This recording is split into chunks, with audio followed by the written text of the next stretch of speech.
Imagine you're standing in front of a smoking grill. On the grate sits a thick, perfectly marbled steak. It smells incredible. It sizzles as the fat renders over the open flame.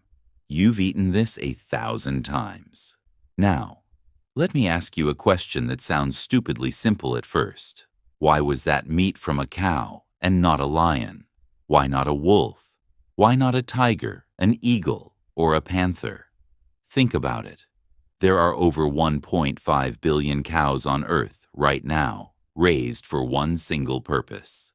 9 billion chickens are slaughtered every single year in the US alone. Pigs, sheep, goats, deer. Entire global industries built around animals that spend their lives eating grass, leaves, and grain. Yet, across almost every culture on Earth, throughout thousands of years of human history, completely isolated from one another with no shared language, no shared religion, and no contact, humans independently arrived at the exact same unspoken rule. Eat the plant eaters, leave the meat eaters alone.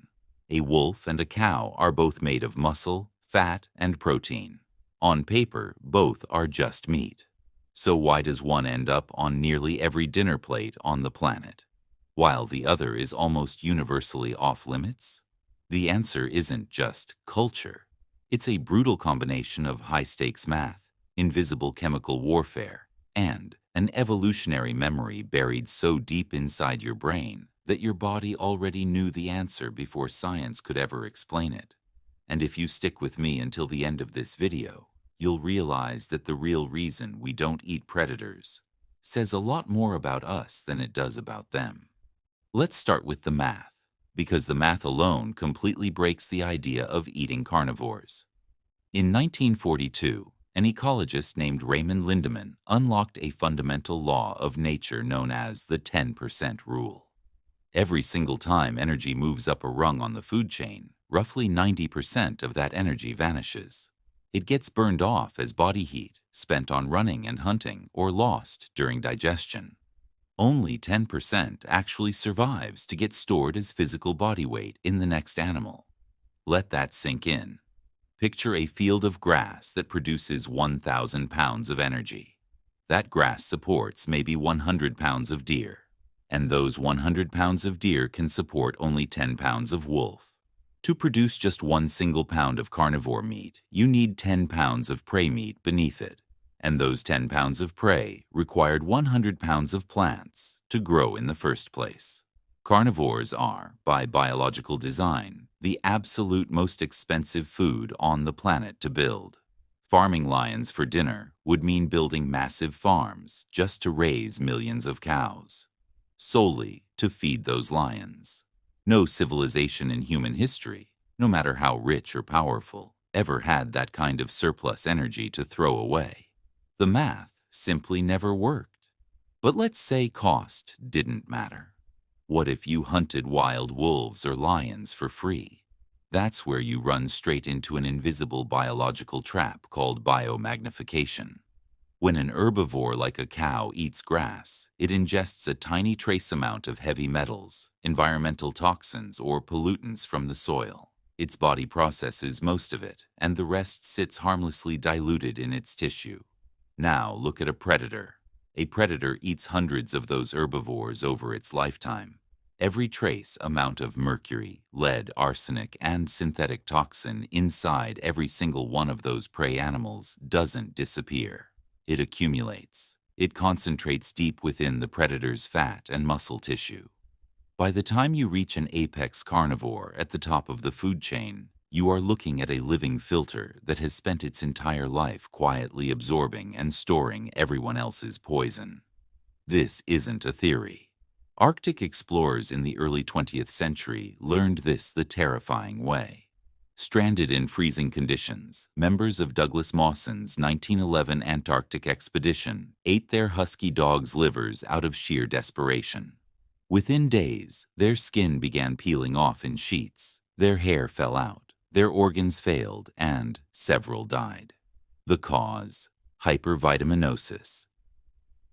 A. Because apex Arctic carnivores eat thousands of fish and seals, their livers store lethal concentrated doses of vitamin A.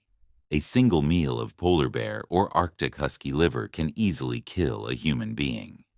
Long before modern chemistry textbooks existed, indigenous tribes already knew this through pure survival. They didn't have microscopes, but they knew that eating the animal at the top of the chain meant eating everything that was wrong with the whole ecosystem beneath it.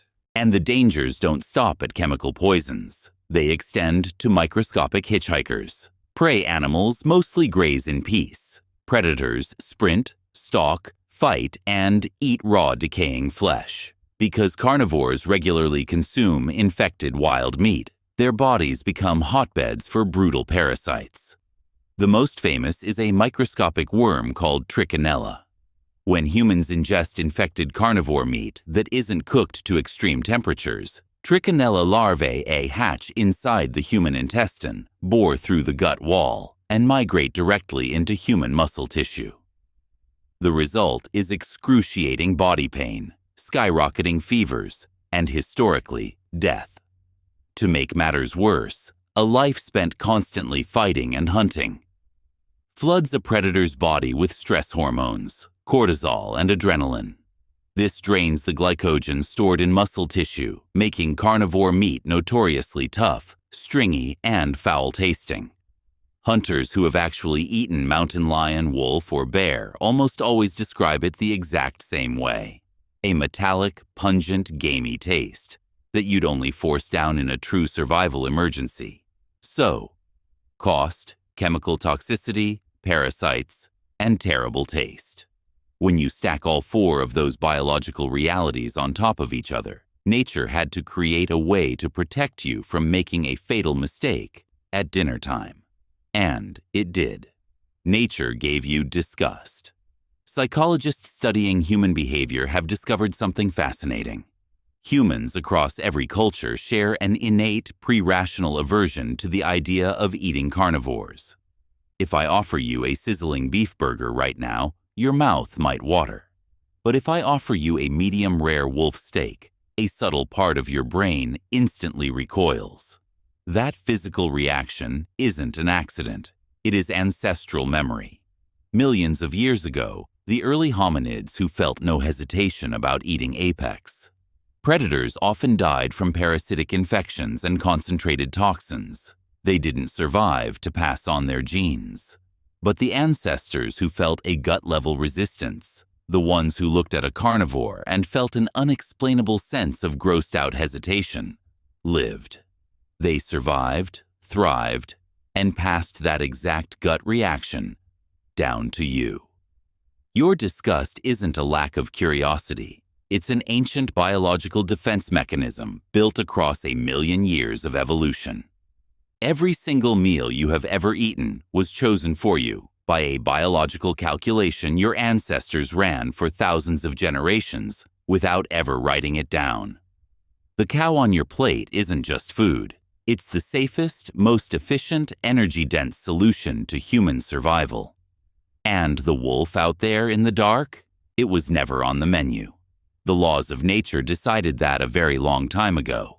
If this completely changed how you look at the food on your plate, hit that like button, subscribe, and tell me in the comments below. What's the strangest food rule you think humans follow without questioning? Thanks for watching, and I'll see you in the next story.